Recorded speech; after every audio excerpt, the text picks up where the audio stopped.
मला वाटतं हे उत्तर मी देण्यापेक्षा महाराष्ट्रातली जनता देईल, कारण गेली 55 वर्ष आदरणीय पवार साहेबांनी महाराष्ट्रासाठी काय काय केलं हे प्रत्येक जनतेला माहिती आहे। आणि हे सर्वसामान्य शेतकरी असेल, सर्वसामान्य युवक असेल, IT मध्ये काम करणारा व्यक्ती असेल, माझ्या सर्वसामान्य माता भगिनी असतील, म्हणजे केंद्रातल्या सरकारला आत्ताशी कुठंतरी पोस्ट डेटेड चेकमध्ये महिला आरक्षण देण्याचा त्यांनी प्रयत्न केला आहे, पण हे महिला आरक्षण महाराष्ट्रामध्ये आदरणीय पवार साहेबांनी यापूर्वी केव्हाच दिले। आदिवासींसाठी स्वतंत्र बजेट देणारे जे पहिले मुख्यमंत्री होते ते आदरणीय पवार साहेब होते। आमचा सर्वसामान्य जो शेतकरी आहे, शेतकऱ्यासाठी घेतले गेलेले जे काही निर्णय आहेत हे प्रत्येक शेतकऱ्याला ठाऊक आहे। मला असं वाटतं की त्यामुळे महाराष्ट्रामध्ये आदरणीय पवार साहेबांच्या प्रति एक कृतज्ञतेची भावना आहे। आणि जर असं कोणी बाहेरून येऊन टीका करत असेल तर मला वाटतं त्याचं उत्तर हे महाराष्ट्रातली जनता मतदानातून देईल। हे बघा, मुळात जेव्हा शिवसेनेमध्ये किंवा राष्ट्रवादी काँग्रेस पक्षामध्ये फूट पाडण्याचा प्रयत्न झाला तेव्हाच ही गोष्ट अधोरेखित झाली की हे प्रादेशिक पक्ष संपवण्याची असुरी महत्त्वाकांक्षा ही केंद्रातल्या सरकारची आहे, केंद्रातल्या सत्ताधारी पक्षाची आहे। आणि आज जर तुम्ही म्हणता त्या पद्धतीने केवळ 8 जागा आणि केवळ 3 जागा जर अजित पवार यांच्या राष्ट्रवादी काँग्रेसला मिळत असतील आणि शिंदेंच्या प्रश्न पडलेला असेल की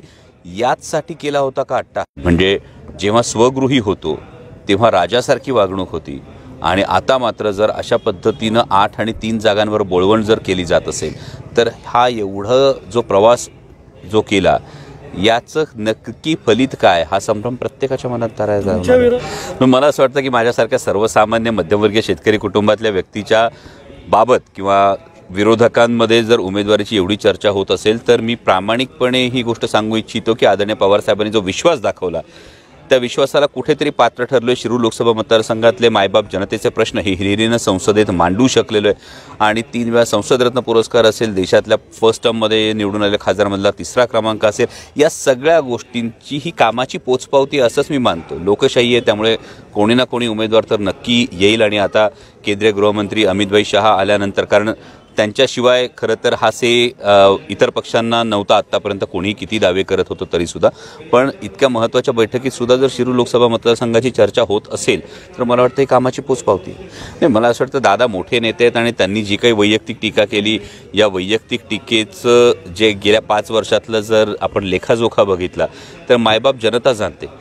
की जर ही वैयक्तिक टीका असेल तर या वैयक्तिक टीकेला मी उत्तर द्यायला खरं तर बांधील नाही, कारण माझे नेते आदरणीय शरदचंद्रजी पवार साहेब आहेत आणि काल आदरणीय पवार साहेबांविषयी सुद्धा